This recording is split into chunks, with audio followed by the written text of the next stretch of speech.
So hello guys, welcome to your channel MVM launcher. Friends, నేను మీకు ఈరోజు ఈ వీడియోలో ఒక కంప్లీట్ డ్రోన్ని స్టెప్ బై స్టెప్ ఏ విధంగా బిల్డ్ చేయాలి అనే విషయాన్ని చేసి చూపిస్తాను. బేసిక్ ఎలక్ట్రిక్ నాలెడ్జ్ ఉన్న ఏ ఒక్కరైనా సరే ఈ వీడియోని చూస్తే ఖచ్చితంగా ఒక డ్రోన్ అయితే కంప్లీట్ చేసుకోగలుగుతారు. ఆలస్యం చేయకుండా వీడియోలోకి అయితే ఎంటర్ అయిపోదాం. డ్రోన్ మేకింగ్లో ఫస్ట్ మనకు కావాలి ఫ్రేమ్. నేను ఇక్కడ యూస్ చేస్తున్నాను F450 క్వాడ్కాప్టర్ ఫ్రేమ్ కిట్ అన్నమాట. ఓకేనా, ఈ ఫ్రేమ్లో మనకు వచ్చేసరికి డౌన్ ప్లేట్లోనే పవర్ డిస్ట్రిబ్యూషన్ బోర్డ్ అయితే ఇన్బిల్డ్గా వస్తుందన్నమాట. సో ఈ బోర్డ్ని అయితే నేను యూస్ చేస్తున్నాను. నెక్స్ట్ మనకి కావాల్సిన పార్ట్ వచ్చేసరికి ఎలక్ట్రానిక్ స్పీడ్ కంట్రోలర్. దీన్నే మనం ESC అని అంటాం. నేను ఇక్కడ యూస్ చేస్తున్నాను CMOS 30 ఆంపియర్ ESC. సో ఈ ESCలో black is negative and red is positive wires. ఈ లీడ్స్ వచ్చేసరికి T కనెక్టర్తో ఉన్నాయి. దెన్ ఈ 3 బుల్లెట్ కనెక్టర్స్లో మిడిల్ వచ్చేసరికి signal and both of positive negative ఇవి మన మోటార్కి కనెక్ట్ అవుతాయి. దెన్ ఈ లీడ్ వచ్చేసరికి మన ఫ్లైట్ కంట్రోలర్కి కనెక్ట్ అవుతుంది. దీంట్లో yellow is signal and positive and negative వచ్చేసరికి బ్లాక్ అండ్ రెడ్ వైర్స్ అనమాట. దెన్ నెక్స్ట్ ESCస్కున్న ఈ T కనెక్టర్ని అయితే నేను ఇక్కడైతే కట్ అయితే చేసుకుంటున్నాను.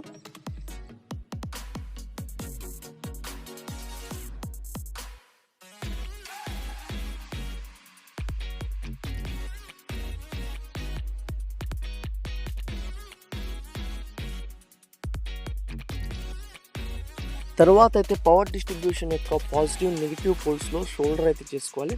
సో ఈ విధంగా అన్ని పోల్స్ మీద షోల్డర్ అయితే చేసుకున్నాను నేను. షోల్డర్ చేసుకున్న తర్వాత మన ESC యొక్క రెడ్ వైర్ని ప్లస్లోను అండ్ తర్వాత బ్లాక్ వైర్ని ఇక్కడ మైనస్ పోల్ దగ్గర అయితే షోల్డర్ అయితే చేసుకోవాలి.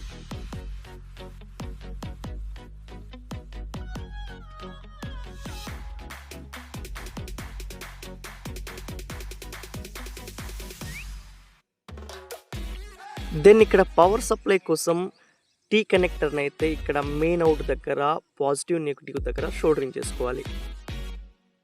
తరువాత F450 ఫ్రేమ్ ఆర్మ్స్ తీసుకొని, సో ఈ ఆర్మ్స్ బ్యాక్ సైడ్ మీరు ఇక్కడ చూసుకుంటే 2 హోల్స్ ఉంటాయి. ఈ 2 హోల్స్ని ఇక్కడ ప్లేట్ యొక్క 2 హోల్స్తో మ్యాచ్ చేసిన తర్వాత స్క్రూస్తో సింపుల్గా నేనైతే ఫిట్ అయితే చేసుకుంటున్నాను.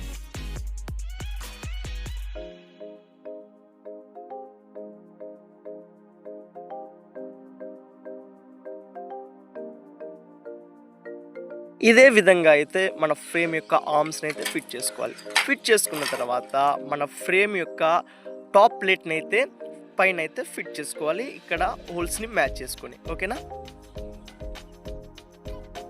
నెక్స్ట్ నేను ఇక్కడ యూస్ చేస్తున్నాను A2212 13T 1000 kV BLDC Motors.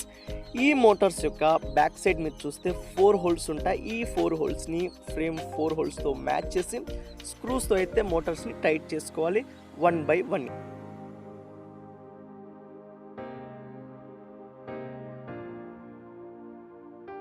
తర్వాత A2212 ప్రొపెల్లర్ అడాప్టర్ని అయితే ఇక్కడ మన మోటార్ మీద అయితే ఫిట్ చేసుకోవాలి ఈ విధంగా.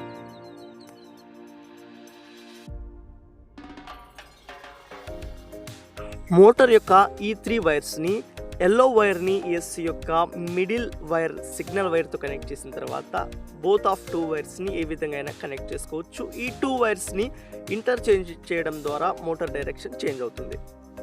నెక్స్ట్ ఇక్కడ మనం యూస్ చేస్తున్నాం ఫ్లైట్ కంట్రోలర్. సో ఈ ఫ్లైట్ కంట్రోలర్తో పాటు buzzer and some jumper leads అయితే మనకు వచ్చాయి. నేను ఇక్కడ యూస్ చేస్తున్నాను KK 2.1.5 ఫ్లైట్ కంట్రోలర్. ఫ్లైట్ కంట్రోలర్ని డబల్ సైడ్ టేప్తో అయితే మన ఫ్రేమ్ మీద అయితే స్టిక్ చేసుకోవాలి. స్టిక్ చేసే ముందు ఫ్లైట్ కంట్రోలర్ పైన మనకు ఒక యారో ఉంటుంది. ఈ యారో మన డ్రోన్ యొక్క ఫ్రంట్ సైడ్ని ఇండికేట్ చేసే విధంగా అయితే నేనైతే ఇక్కడ స్టిక్ అయితే చేసుకుంటున్నాను. ఓకేనా,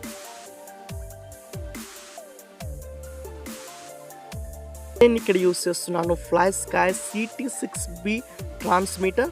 ఈ ట్రాన్స్మిటర్ వచ్చేసరికి 2.4 GHz. ఓకేనా, ట్రాన్స్మిటర్ మీద bind button and power on off button అయితే మనకి ఇక్కడ ఉంటుంది. ట్రాన్స్మిటర్ బ్యాక్ సైడ్ 8 AA బ్యాటరీస్ని అయితే ఇంక్లూడ్ చేసిన తర్వాత మీరు ట్రాన్స్మిటర్ని ఆన్ చేసుకోవచ్చు. ఇక్కడ మీరు చూసుకోవచ్చు హై అండ్ మీడియం లైట్స్, ఇవి అంటే ట్రాన్స్మిటర్ యొక్క పవర్ ఇండికేట్ చేస్తాయి. ఇదైతే 6 ఛానల్ FlySky CT6B రిసీవర్. ఈ రిసీవర్ని ఇక్కడ నేను back side double side tape సహాయంతో ఇక్కడ ఫ్రేమ్ మీద అయితే స్టిక్ అయితే చేసుకుంటున్నాను. సో స్టిక్ చేసుకున్న తర్వాత మనం ఇప్పుడైతే వైరింగ్ చేయాలి. అంటే ఫ్లైట్ కంట్రోలర్ టు ESCకి కనెక్షన్ అయితే చేయాలి.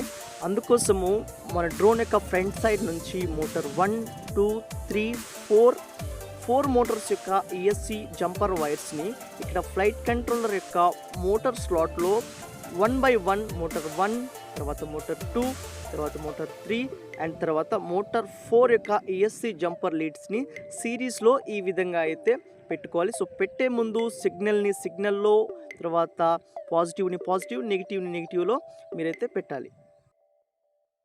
నెక్స్ట్ మనం ఈ జంపర్ లీడ్స్తో వచ్చేసరికి రిసీవర్ టు ఫ్లైట్ కంట్రోలర్కి కనెక్షన్ అయితే చేయాలి. సో ఇక్కడ మీరు చూసుకోవచ్చు, నేను వీడియోలో చూపిస్తున్న విధంగా మీరు సిగ్నల్లో, పాజిటివ్లో, నెగిటివ్లో ఛానల్ 1లో పెట్టేయాలి ఈ విధంగా. ఓకేనా? పెట్టేసిన తర్వాత నెక్స్ట్ వచ్చేసరికి ఇంకో జంపర్ లీడ్ని తీసుకొని సో ఓన్లీ సిగ్నల్లో మాత్రమే 3 లీడ్స్ని పెట్టి ఇక్కడ మన రిసీవర్లో కూడా 3 కూడా ఛానల్ 2, 3, 4 ఛానల్స్ని సిగ్నల్లో అయితే ఈ విధంగా అయితే పెట్టుకోవాలి. వైరింగ్ పార్ట్ అయితే కంప్లీట్ అయిపోయింది. ఇప్పుడైతే డ్రోన్కి పవర్ ఇచ్చేసి ఇప్పుడైతే ఫ్లైట్ కంట్రోల్ని ప్రోగ్రామ్ చేయాలి. నేను మీకు ప్రోగ్రామింగ్ వీడియో అయితే తర్వాత అయితే అప్లోడ్ చేస్తాను. ఈ ప్రోగ్రామ్ అంతా పెడితే వీడియో చాలా లెంత్ అవుతుంది కాబట్టి వీడియోని అయితే పాస్ చేస్తున్నాను. సో ప్రోగ్రామ్ అంతా కంప్లీట్ అయిపోయిన తర్వాత మీకు పైన డిస్ప్లే మీద సేఫ్ అనేది చూపిస్తుంది. మీరు మోటార్ యొక్క డైరెక్షన్ అనేది చెక్ చేసుకోవాలి. ఫోటోలో చూపించిన విధంగా మోటార్ యొక్క డైరెక్షన్ అనేది 4 మోటార్ డైరెక్షన్ అనేది ఉండాలి. అలా లేకపోతే ఇది క్లాక్ వైజ్ మోటారు, ఇది కౌంటర్ క్లాక్ వైజ్ తిరుగుతుంది కాబట్టి ఎల్లో వైర్ని విడిచిపెట్టేసి మిగతా 2 వైర్స్ని ఇంటర్చేంజ్ చేసేసి మోటార్ డైరెక్షన్ని చేంజ్ చేసుకోవాలి.